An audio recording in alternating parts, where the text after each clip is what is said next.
Welcome to Sanidha tutorial classes. तो आप सब कैसे हैं? उम्मीद करता हूं आप सब अपने परिवार के साथ स्वस्थ होंगे। तो चलिए स्टार्ट करते हैं आज का टॉपिक। आज का टॉपिक है डिवीज़न ऑफ नर्वस सिस्टम। मतलब नर्वस सिस्टम को हम कुल कितने पार्ट्स में डिवाइड कर सकते हैं। तो देखिए, जैसा कि पता है कि पूरे जो नर्वस सिस्टम है उनको कुल 3 भागों में डिफ्रेंशिएट किया गया है। एक सिस्टम जिसको हम लोग सेंट्रल नर्वस सिस्टम कहते हैं, जिसके अंदर हमारा ब्रेन और हमारे स्पाइनल कॉर्ड ये आते हैं, उनको हम लोग कहते हैं सेंट्रल नर्वस सिस्टम। क्यों सेंट्रल नर्वस सिस्टम कहते हैं? क्योंकि मैक्सिमम बॉडी कंट्रोलिंग पार्ट केवल इन्हीं 2 सिस्टम से कंट्रोल किए जाते हैं। इस नाते इनको हम लोग क्या कहते हैं? Central nervous system. उसके बाद आते हैं peripheral nervous system. Peripheral nervous system वो नर्वस सिस्टम होते हैं जो आपके ब्रेन और स्पाइन्स के जो नर्व वहाँ से एराइज होते हैं। अब क्वेश्चन है कि अगर ब्रेन से जो नर्व एराइज होगा तो उसको हम लोग क्रेनियल नर्व कहेंगे, और अगर स्पाइन से नर्व एराइज होगा तो उसको हम लोग क्या कहेंगे? क्रेनियल नर्व कहते हैं।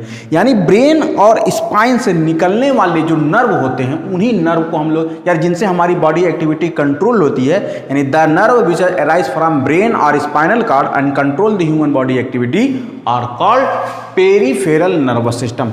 और ये सब जितने भी होते हैं ये वही नॉर्मल सेंसरी और मोटर्स होते हैं जो हमारी इच्छाओं के अकॉर्डिंग कंट्रोल करके उस चीज़ को एक्सप्रेस करते हैं। तो ये हो गए पेरिफेरल नर्वस सिस्टम। मैंने यहाँ पे देखिए डिवाइड किया कि peripheral nervous system, cranial nerve and spinal nerve कहते हैं।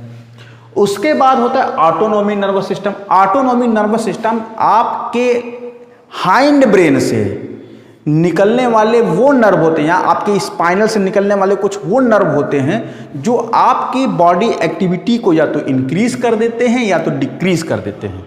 लेकिन ये सभी कैसे होते हैं? ऑटोनोमिक होते हैं, यानी इन पर आपकी इच्छाओं का कंट्रोल नहीं होता है।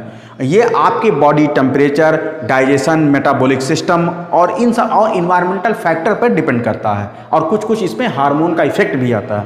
तो ऐसे सभी सिस्टम जो आपकी बॉडी एक्टिविटी से कंट्रोल नहीं होते हैं बल्कि वो खुद उनको मैनेज करने का काम करते हैं, तो उन सबको हम लोग कहते हैं ऑटोनोमिक नर्वस सिस्टम। जैसे आपने देखा होगा जब आप दौड़ते हैं तो आपका बॉडी दौड़ने के हिसाब से अपने हार्ट की स्पीड भी क्या कर लेता है? तेज कर लेता है। और फिर जब आप रुक जाते हैं तो वो हार्ट की स्पीड उतनी तेज बहती नहीं है, बल्कि वो उसको धीरे धीरे क्या कहता है? कंट्रोल कर लेता है। तो बॉडी एक्टिविटी को अकॉर्डिंगली बॉडी इंक्रीज करना सिंपैथेटिक एक्टिविटी है, और उसको डिक्रीज कर लेना पैरासिम्पैथेटिक एक्टिविटीज़ है।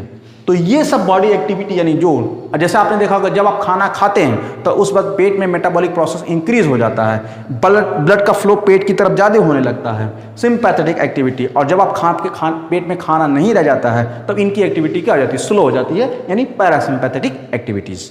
तो चलिए स्टार्ट करते हैं। अब ये समझने की कोशिश करते हैं आखिर ये नर्व ब्रेन के कैसे कैसे और किन किन पार्ट से एराइज होते हैं। तो चलिए स्टार्ट करते हैं। तो स्टूडेंट्स, अब हम लोग आ जाते हैं आखिर पेरिफेरल नर्वस सिस्टम और सेंट्रल नर्वस सिस्टम का रिलेशनशिप। तो जैसा कि आपको पहले बताया गया था कि ब्रेन और स्पाइनल कॉर्ड को कहा गया है सेंट्रल नर्वस सिस्टम, यानी ये रहा हमारा ब्रेन और उनसे जुड़े रहे हमारा हाइंड ब्रेन जो पीछे की तरफ जाता है, इनको कहा जाता है स्पाइनल कॉर्ड। यानी ब्रेन और स्पाइनल कॉर्ड को हम लोग कहते हैं सेंट्रल नर्वस सिस्टम। अब देखिए, डिस्कस हुआ था कि आखिर पेरिफेरल नर्वस सिस्टम क्या होता है। तो पेरिफेरल नर्वस सिस्टम ये होता है कि जो नर्व ब्रेन से निकलती है। तो आपको पता है ना, हमारे यानी विशेषकर मैमेलियन बॉडी के अंदर ये कुल 12 पेयर्स निकलते हैं। तो ह्यूमन के ब्रेन से निकलने वाले एक एक पेयर, तो देखिए कुल जोड़ेंगे तो इनकी संख्या आएगी 1 2 3 4 5 6 7 8 9 10 11 12। तो इनकी कुल संख्या कितनी है? 12। तो जो नर्व ब्रेन से निकलते हैं उनको हम लोग क्या कहते हैं? क्रेनियल नर्व कहते हैं। क्रेनियल क्यों कहते हैं बच्चों? क्योंकि क्रेनिएटा से बना हुआ है, और क्रेनिएटा को कहा जाता है ब्रेन। तो ब्रेन से निकलने वाले नर्व को हम लोग क्रेनियल नर्व कहते हैं, और इनकी संख्या कितनी होती है? 12 पेयर। ये इसको बात को याद रखे रहिएगा। फिर उसके बाद जब आपका ब्रेन नीचे की तरफ मुड़ करके एक स्पाइनल कॉर्ड में कन्वर्ट हो जाता है तो इसको स्पाइन कहते हैं, और स्पाइन से निकलने वाले बहुत सारे नर्व होते हैं, लेकिन लोगों ने गिना है और इनकी संख्या कितनी है? कुल 31 पेयर। तो एक ह्यूमन बॉडी में 12 पेयर क्रेनियल नर्व निकलते हैं और 31 पेयर स्पाइनल नर्व निकलते हैं। तो इस प्रकार से ये हमारा पेरिफेरल नर्वस सिस्टम बनाते हैं। और याद रखिए ये वही नर्व हैं जो आपकी बॉडी में कंट्रोल ह्यूमन बॉडी एक्टिविटी को क्या करते हैं, परफॉर्म करते हैं, जिनको आप चाहते हैं, जाते हैं, कोई भी इच्छा के अनुसार जो भी काम करते हैं, because of cranial and spinal nerve. लेकिन फिर भी मैंने आपको बताया था कि आपकी बॉडी में ऑटोनोमिक नर्वस सिस्टम है, और वो ऑटोनोमिक नर्वस सिस्टम आपके कुछ ह्यूमन बॉडी एक्टिविटी जहाँ पर आपकी इच्छाएं नहीं होती, जैसे लंग्स का फूलना पचकना, हार्ट का धड़कना, खाने का पचना, तो ये सब जो बॉडी एक्टिविटी जो परफॉर्म होती है, it is because of autonomic nervous system. और जो ऑटोनोमिक नर्वस सिस्टम होते हैं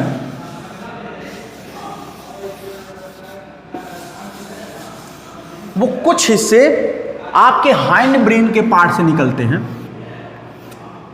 और कुछ हिस्से आपके स्पाइनल नर्व से निकलते हैं। और ये जो नर्व होते हैं अपने टर्मिनल एंड पर दो भागों में बाइफरकेट हो जाते हैं, या यूं कह सकते हैं कि ये भी सब पेयर में ही होते हैं।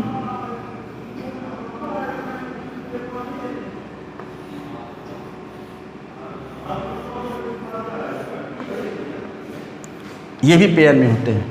तो इनमें से एक नर्व बॉडी एक्टिविटी को इंक्रीज करती है, जिसको हम लोग कहते हैं सिंपैथेटिक, और दूसरी जो होती है वो ह्यूमन बॉडी एक्टिविटी को क्या करती है, रिटार्ड कर देती है, स्लो कर देती है, जिसको हम लोग पैरासिम्पैथेटिक कहते हैं।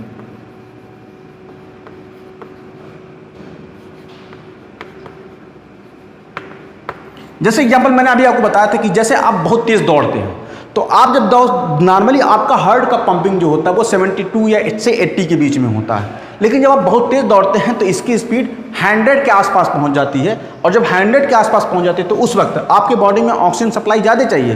तो इस नाते सिंपैथेटिक क्या करता है, आपकी बॉडी में